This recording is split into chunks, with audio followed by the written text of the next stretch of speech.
Hey, what's up, guys? Welcome to Championship Weekend, and today is early signing day.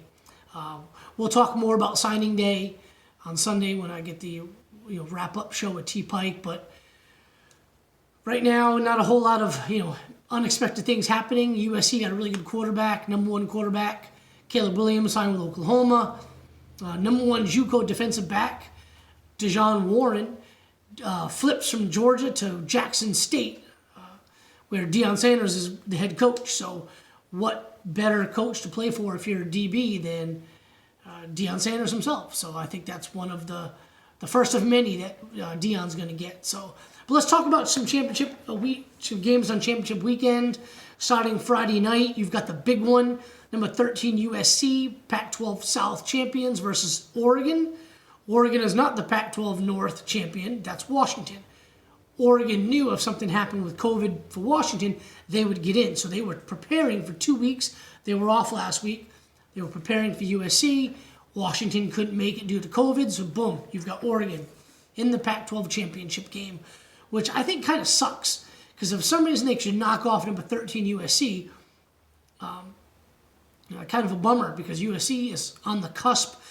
I saw the projection. They have a 50% chance of making the playoffs if everything kind of shakes out right. I honestly think Oregon's going to win this game. Oregon's a really good football team. They've had a couple letdowns. USC is really good too, but they've had to come back. I think 4 games they've had to come back and score fourth quarter touchdowns to win the game. That kind of gets hard to do. You keep having to do it. So I'm kind of thinking Oregon's probably going to win this game, but I really like USC. I've said it before on this show, this channel. I love USC's wide receiver group. I love Keaton Slovis. I think the defense leaves a little bit something to be desired. So does the running game. But I think Oregon's probably going to take them. So moving to Saturday, we've got number 14 for Northwestern at number 4 Ohio State for the Big Ten championship game at noon, which is the exact same time as the Oklahoma-Iowa State, number 10 Oklahoma, number 6 Iowa State Big 12 championship game. Don't know why the hell they can't space out these games any better. Most of us can watch both at the same time, but it'd just be nicer if we could really enjoy one at a time for championship weekend. So I think Ohio State is going to roll Northwestern. I predict Ohio State to win by 20 and then go into the college football playoff. Oklahoma, I have heard the argument for them getting in the playoffs. Iowa State needs to win to get in the playoffs. I think Oklahoma's going to win this game. They lost a high-scoring game to Iowa State earlier in the season, and they were dead. They were dead and gone. They were out of it. I thought they were. You did too. But Oklahoma has a chance to win the Big 12, and that's definitely something. Conference championships matter. So I think Oklahoma's going to win this game. I really do. A lot of makeup games, a lot of games in the SEC, Big Ten. I'm not really going to go over them too much. We're going to stick with the championship games. 4 o'clock, you get number 3, Clemson, versus number 2, Notre Dame. Clemson's a 10.5-point favorite, and it's kind of easy to see why. With Trevor Lawrence back, he adds another dynamic to the offense. I think Clemson should win, but I think Notre Dame probably is going to make it pretty close. Both of them are playing for the playoff berth, and I think if Notre Dame loses at number 2, there is a standard set in place previous years for the playoff committee to put them in at 4. So we'll see what happens. You got Boise State at number 24, San Jose State at 4:15. Number 1, Alabama versus number 7, Florida, 8 o'clock at night for the SEC championship game. After the shoe-throwing incident last week, I don't think Florida's too demoralized. They'll be up for this game because they know if they win, there's a potential for them to still get in. I don't think they're going to win. I think it might be close for the first half, but Alabama pulls away big in the second half. I'm predicting Alabama to win by 20, maybe 25 points in this game. Alabama's just too damn good. Then you got Tulsa versus number 9, Cincinnati, 8 o'clock.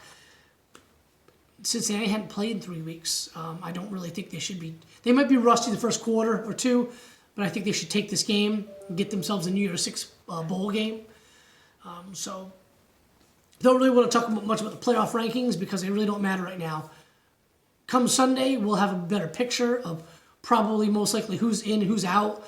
By the time we do our show Sunday, the noon selection show will have happened, so we'll talk about that Sunday with T Pike. Probably have a big show for you guys discussing the playoffs, the top 4 teams, discussing some of the 5 to 10 teams and what bowls they might go into, because by the time we record, I doubt the bowl selection show will have happened.